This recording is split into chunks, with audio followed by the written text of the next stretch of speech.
لبيك اللهم لبيك لبيك لا شريك لك لبيك إن الحمد والنعمة لك والملك لا شريك لك لبيك اللهم لبيك لبيك لا شريك لك لبيك إن الحمد والنعمة لك والملك لا شريك لك. Pergi haji artinya menuju Allah yang esa, membawa hati dan diri yang hina, memberi hadiah kepada Allah.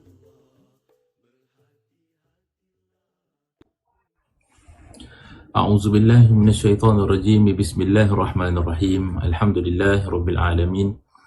Wa bihi nasta'in ala kulli umuri dunya waddin. Wassalatu wassalamu ala asyrafil anbiya'i wal mursalin sayyidina Muhammadin wa ala alihi wa sahbihi ajma'in. Rabbi shrah li sadri wa yassir li amri wa hlul 'uqdatam min lisani yafqahu qawli. Subhanaka la ilma lana illa ma 'allamtana innaka antal alimul hakim. Wa tub 'alaina innaka antat tawwabur rahim. ولا حول ولا قوة إلا بالله العلي العظيم. رب اشرح لي صدري ويسر لي أمري واحلل عقدة من لساني يفقهوا قولي. أما بعد.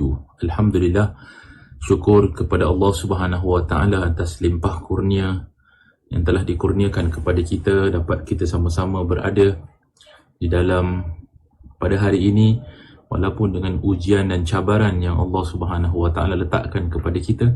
Tetapi ujian dan cabaran itu hanya diberikan oleh Allah Subhanahu wa taala kepada mereka yang Allah Subhanahu wa taala tahu mereka itu mampu memikulnya.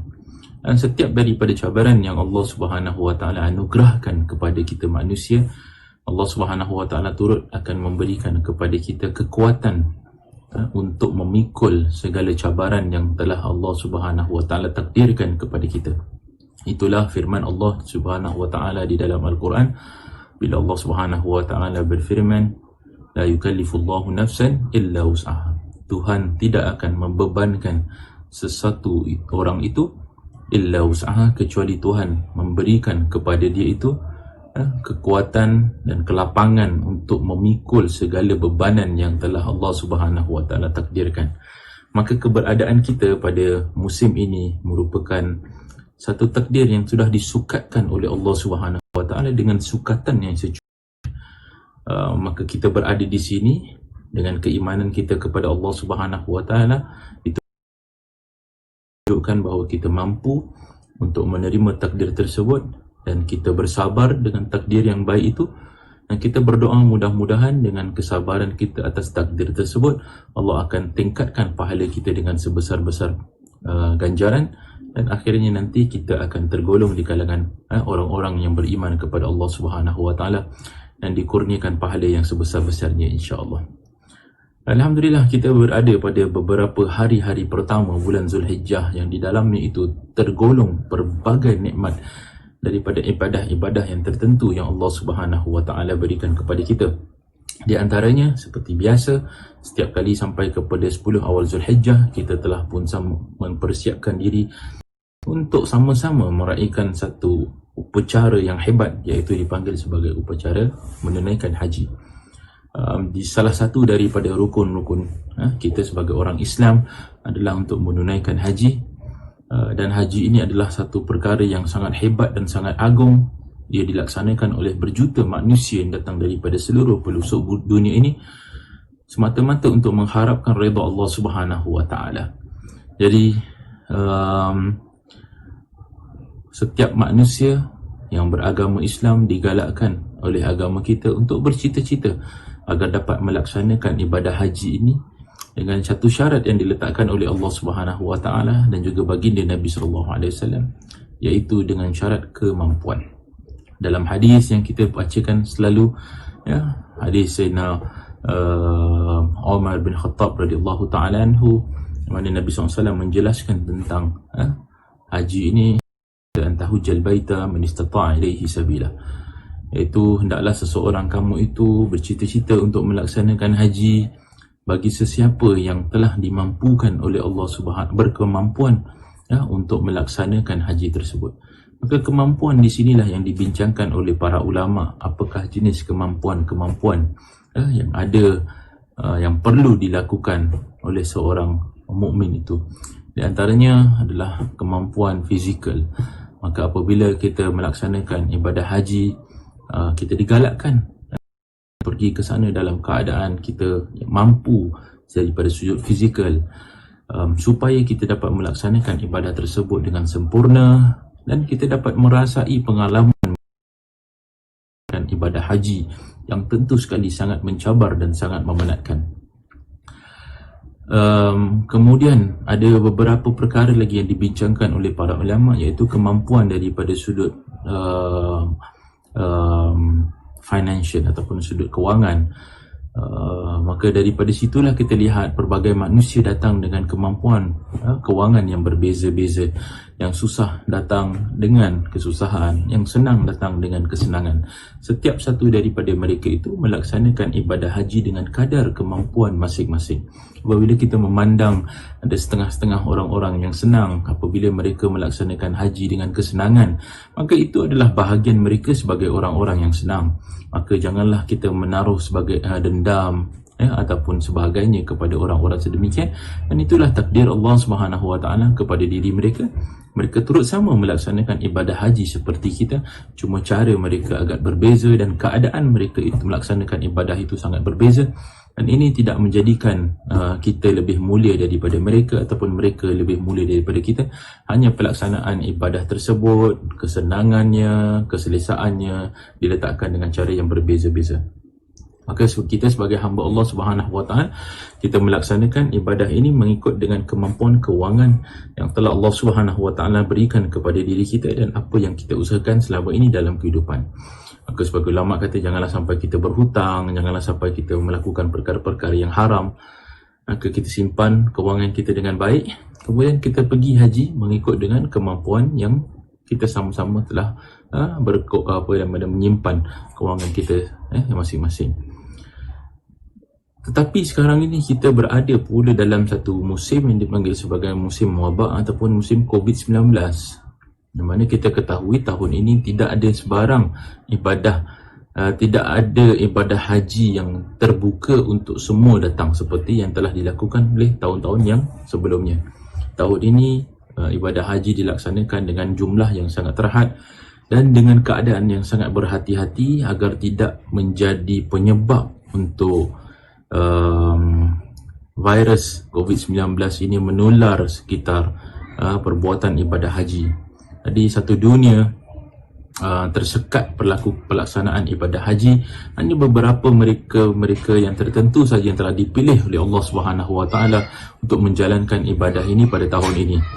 Apa yang kita patut lakukan adalah, yang pertama sekali, kita kena ketahui bahawa perbuatan ataupun sekatan melaksanakan ibadah haji bukanlah sekatan yang pertama dilaksanakan. Sudah beberapa kali ibadah haji tertunda atas sebab-sebab yang tertentu. Sebab peperangan, sebab wabak ataupun sebab yang tertentu dalam sejarah agama kita. Jadi ini bukanlah kali yang pertama ibadah haji tertunda. Ibadah haji pernah tertunda banyak kali sebelum tahun ini. Dan saya dalam pemerhatian peribadi, saya rasa tahun ini ibadah haji kita tidak tertunda tetapi disekat jumlah pelaksanaan. Maka kita kena berterima kasih kepada mereka yang telah Allah Subhanahu Wa Taala kurniakan tanggungjawab untuk menjaga tanah haram kita. Kerana usaha mereka itu untuk menjaga kesucian tanah haram tersebut dan juga keselamatan masyarakat sedunia. Kerana nanti yang akan pergi untuk melaksanakan ibadah adalah mereka daripada kewarganegaraan yang berbeza yang telah dipilih. Maka kita tak nak kalau sekiranya tempat ibadah tersebut menjadi penyebab untuk penularan virus ini seterusnya dalam dunia.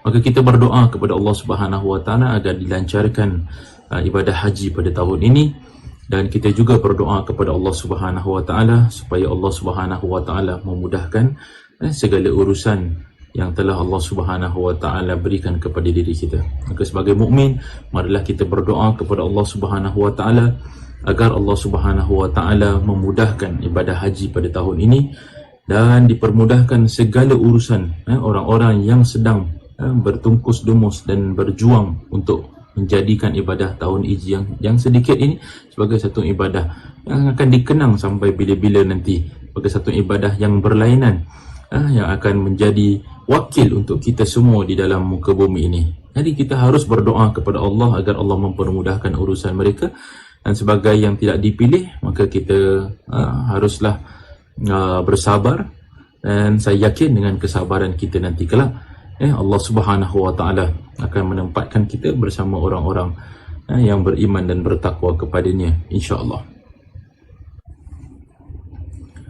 Maka kita sebagai orang-orang yang tidak terpilih untuk melaksanakan amal ibadah haji tahun ini, persoalannya adalah apakah perkara yang nak kita lakukan dan nak kita jaga. Pertama sekali, saya rasa kita harus kenal dan tahu bahawa situasi ini adalah satu situasi antarabangsa. Dia bukan satu situasi keadaan negara tertentu saja. Satu dunia sedang berusaha dan berjuang melawan virus COVID-19 ini. Pertama sekali, saya rasa yang paling penting adalah kita mengetahui dan kita kenal apakah cabaran yang sedang kita hadapi.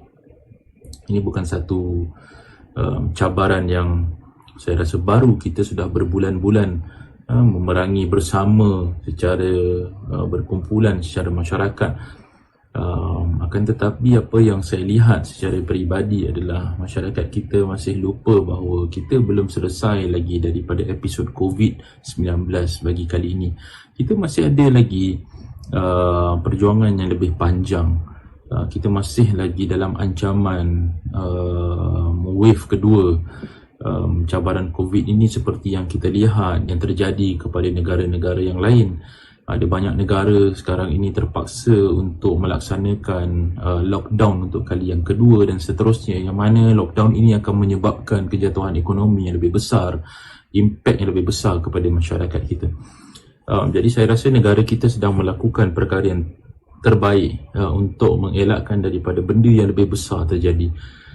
Dan kita sebagai satu masyarakat, apa yang kita patut lakukan adalah dengan kita bersama-sama menunjukkan daya kita, dengan kita turut sama menjadikan episod ini sebagai satu episod yang mudah untuk kita hadapi bersama. Jadi kita harus mengetahuilah apakah perkembangan dia, apakah benda yang perlu kita lakukan dan sebagainya. Kerana seperti contoh, kalau saya ambil contoh seperti contoh solat air raya yang akan dilakukan beberapa minggu depan, itu contoh. Kita masih lagi membuka ruang yang terhad, walaupun ruang tu telah ditambah menjadi beberapa ruang-ruang yang banyak, tetapi masih lagi tidak dapat menampung semua. Kerana kalau kita lihat Hari Raya Haji ini ataupun Hari Raya Aidilfitri ini, manusia kita berbondong-bondong turun ke masjid dan ratusan ribuan manusia datang. Tetapi apabila masjid membuka ruang yang kecil, yang lebih kecil daripada biasa untuk melaksanakan solat Idul Adha, kita harus akur bahawa tidak semua yang berkesempatan ataupun diberikan kesempatan untuk melaksanakan amal ibadah tersebut. Tetapi sebagai seorang yang beriman kepada Allah Subhanahu wa taala, dan kita telah melalui perkara ini beberapa bulan, ini bukan satu benda yang terjadi pada bulan lepas. Ini kita sudah melalui pada bulan-bulan yang berapa bulan yang lalu.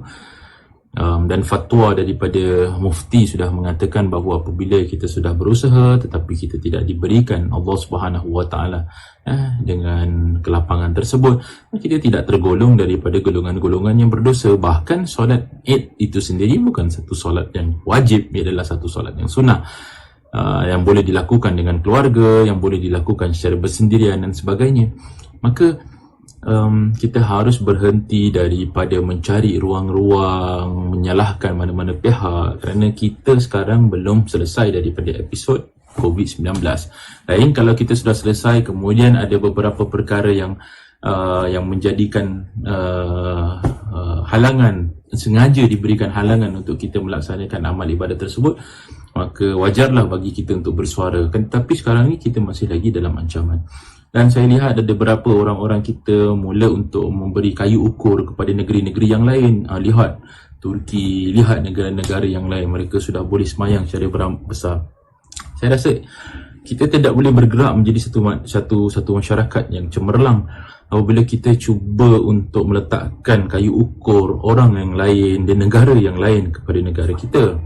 Kerana kita harus tahu struktur negara kita, kita harus tahu geografi negara kita, kita harus tahu keadaan kawasan negara kita yang terlampau kecil, terlampau padat.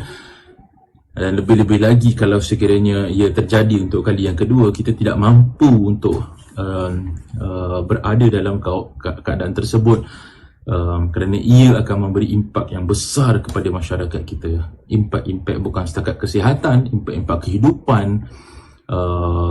Lebih-lebih lagi apabila kita lihat sekarang dengan keadaan yang semakin meruncing, ada banyak anak-anak kita yang depresi, yang stres dan sebagainya. Jadi untuk mengimbang benda ini, semua orang harus tahu bahawa keputusan yang dibuat itu adalah keputusan yang syumul oleh para ulama kita. Ulama melihat daripada sudut kacamata yang berbeza, ulama melihat keperluan dia, ulama melihat kenapa keperluan untuk melaksanakan ibadah ini sedemikian, kerana mereka melihat daripada sudut kacamata yang lebih luas. Inilah kerja-kerja ulama.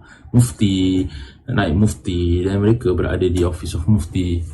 Mereka melihat daripada sudut kacamata yang lebih besar tentang kemaslahatan yang perlu dijaga oleh negara kita. Maka saya rasa amat salah bagi satu masyarakat untuk menjadikan negara lain sebagai kayu ukur. Kerana kalau ikut daripada sudut struktur negara saja, kita sudah berbeza. Mereka satu negara yang besar, kita satu negara yang kecil. Ada sebahagian manusia juga apabila kata kita takut kepada COVID, kita takut kepada virus, kita tidak takut kepada ketentuan Allah Subhanahu Wa Taala. Saya yakin tidak ada sesiapa pun di antara kita yang meletakkan COVID itu di atas daripada Allah Subhanahu Wa Taala. Dan saya amat yakin bahawa keadaan berhati-hati yang dilaksanakan oleh para ulama kita itu bukan kerana takutkan virus tersebut, tetapi kerana memahami keperluan dan juga memahami cara agama ini dijalankan. Itulah yang menjadikan mereka mengambil keputusan ini. Ya, keputusan itu diambil bukan kerana takutkan ancaman virus, tetapi kerana memahami bahawa agama itu harus dijaga dan ada beberapa maqasid yang tertentu yang perlu dijaga untuk kesinambungan perlakuan agama kita. Jadi kita nak melaksanakan agama, kita mesti mengetahui bahawa pelaksanaan agama ini mempunyai tujuan-tujuan yang tertentu, pemeliharaan nyawa dan sebagainya. Jadi apabila kita melanggar maqasid agama kita, kenapa agama kita dijalankan, kenapa ibadah tersebut dijalankan, maka kita tidak akan keluar daripada permasalahan ini dan kita tidak akan menjawab persoalan-persoalan yang hendak dijawabkan.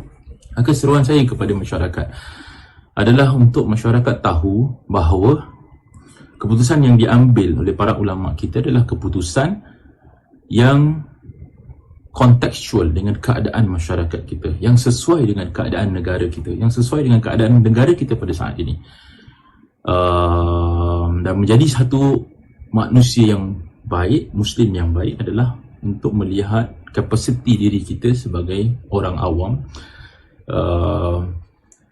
Kalau kita tidak mampu untuk mengeluarkan idea-idea yang baik ataupun kita mengeluarkan pendapat-pendapat agama yang baik, maka takut-takut nanti kita hanya bercakap melalui emosi kita, yang emosi kita itu tidak terpandukan oleh apa-apa daripada Al-Quran ataupun hadis Nabi SAW.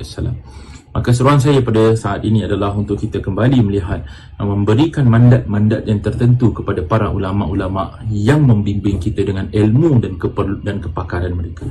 Tanpa mandat tersebut, maka kita susah untuk membina satu masyarakat yang cemerlang. Tanpa memberikan mereka mandat dan kehormatan tersebut, maka kita tidak akan keluar membincangkan permasalahan-permasalahan ini. Kita sudah berapa bulan membincangkan tentang isu ini. Kita nak bawa benda ini seterusnya. Kita tidak mahu lagi membincangkan dan bergaduh kepada isu-isu pokok, isu-isu yang asas, isu-isu yang kecil yang sudah dibincangkan beberapa bulan yang lepas. Kita nak bawa ni ke hadapan. Di manakah dan ke manakah kita nak bawa masyarakat kita seterusnya? Bagaimanakah masyarakat kita nak dibimbing dengan keadaan yang sangat-sangat susah? Maka itulah seruan saya untuk masyarakat kita pada saat-saat ini adalah untuk kita menggunakan akal fikiran dan minda yang sihat kita, memberikan mandat yang tertentu kepada para ulama-ulama kita, keputusan yang baik bagi diri kita. Dan mudah-mudahan dengan mandat tersebut kita akan menjadi hamba-hamba Allah Subhanahu Wa Taala yang Allah Subhanahu Wa Taala golongkan di dalam Al-Quran Al-Karim, iaitu ati Allah wa ati Rasulah wa ulil amri minkum. Jadi itulah di antara apa yang saya nak sampaikan pada tuan-tuan yang tidak boleh menunaikan ibadah tahun ini ataupun tidak boleh melaksanakan, mempunyai sekatan-sekatan tertentu dalam ibadah mereka. Terakhir sekali, apa yang kita nak lakukan sebagai satu masyarakat di waktu yang susah seperti ini, yang mana tak ada orang yang dapat pergi haji pada tahun. Saya rasa banyak yang boleh kita lakukan.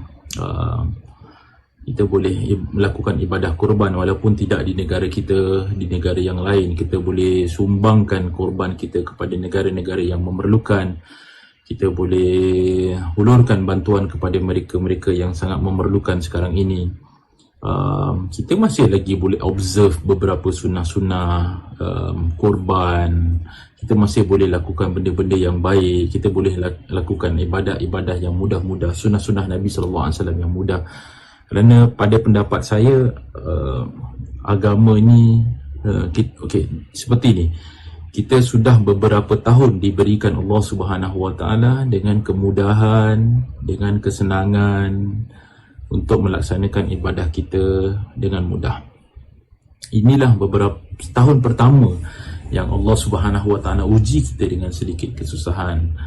Maka jadi hamba Allah Subhanahu Wa Taala yang baik itu juga bermaksud untuk menerima sebahagian daripada ujian ini yang sementara, demi untuk kebaikan yang lebih kekal pada masa akan datang. Itu kan pesan Allah Subhanahu Wa Taala kepada diri kita manusia, bila mana Allah Subhanahu Wa Taala kata inna ma'al usri yusra, inna ma'al usri fa inna ma'al usri yusra, inna ma'al usri yusra. Sungguhnya dalam setiap kesulitan itu pasti akan ada bahagia, dan dalam kesulitan itu pasti akan ada bahagia. Jadi menjadi hamba Allah Subhanahu Wa Taala yang baik ini juga harus mengetahui bahawa Allah SWT letakkan kita di dalam kesusahan ini dalam waktu yang seketika saja, baru setahun. Dan kita sudah bertahun-tahun meraih kebahagiaan yang sebanyak-banyaknya.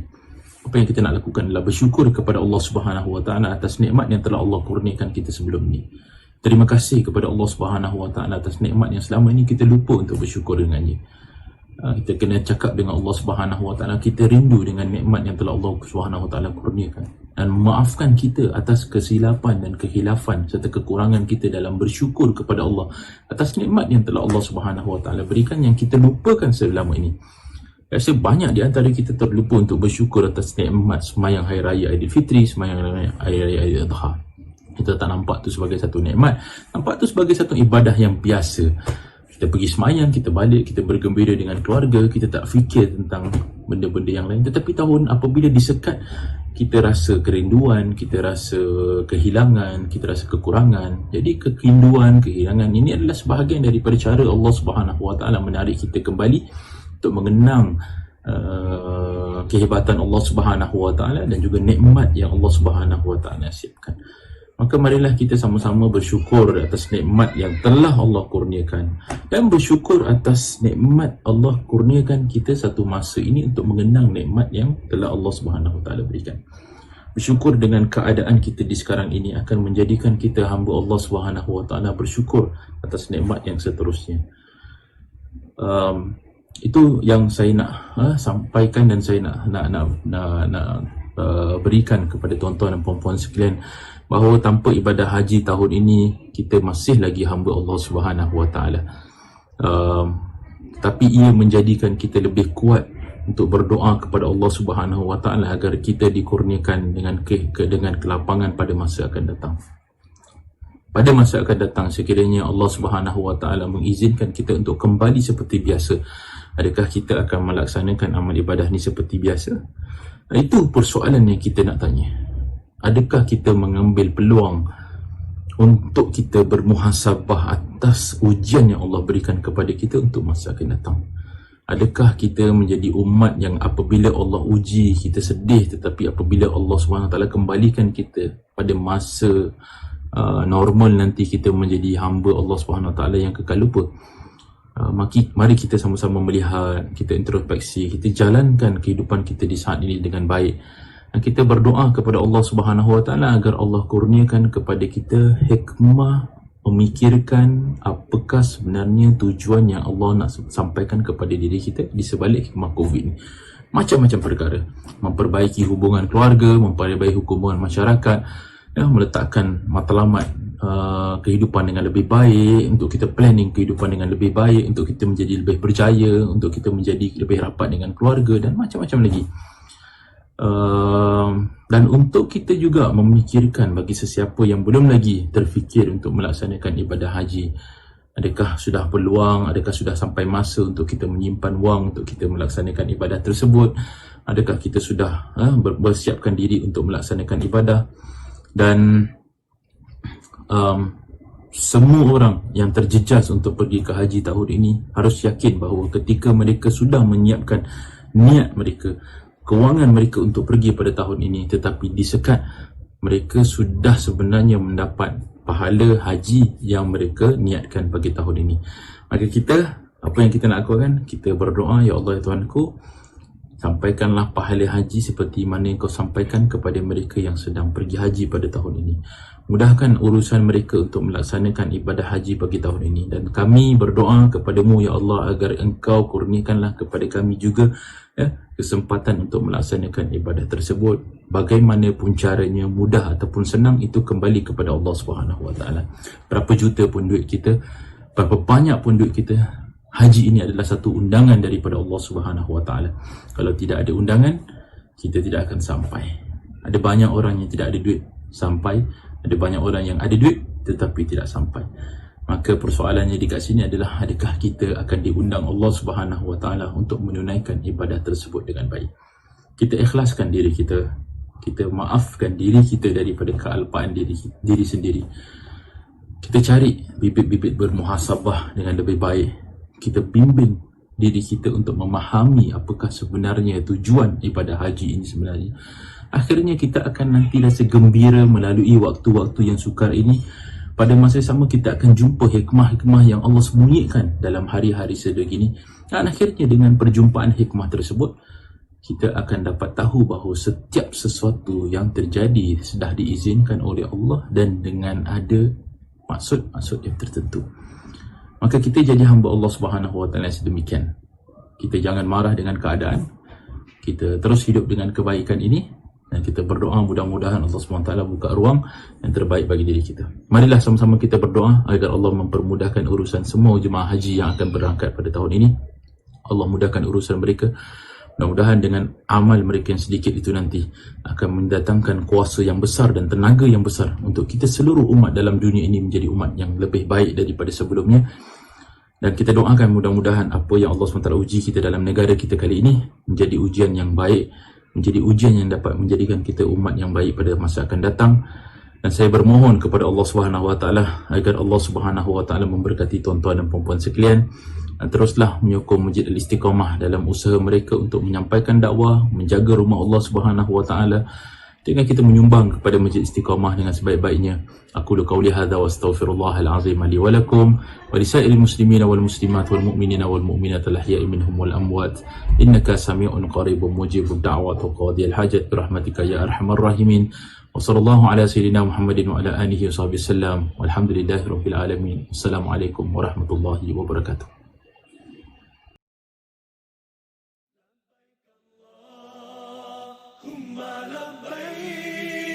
لبيك لا شريك لك لبيك إن الحمد والنعمة لك والملك لا شريك لك لبيك اللهم لبيك لبيك لا شريك لك لبيك إن الحمد والنعمة لك والملك لا شريك لك. Pergi haji artinya menuju Allah yang esa, membawa hati dan diri yang hina, memberi hadiah kepada Allah, berhati-hatilah menghadapnya. Setiap hamba pergi haji dengan segala yang baik, hati yang baik, akhlak yang baik, harta yang halal, hati yang bersih, niat yang suci, amal mulia.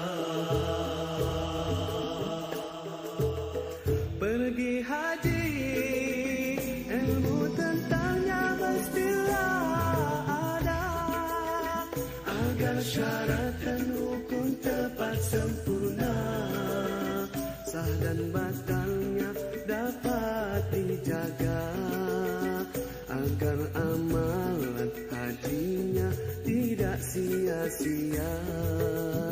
Tata tertib dan akhlak kenalah jaga, buatlah dengan tenang serta taat.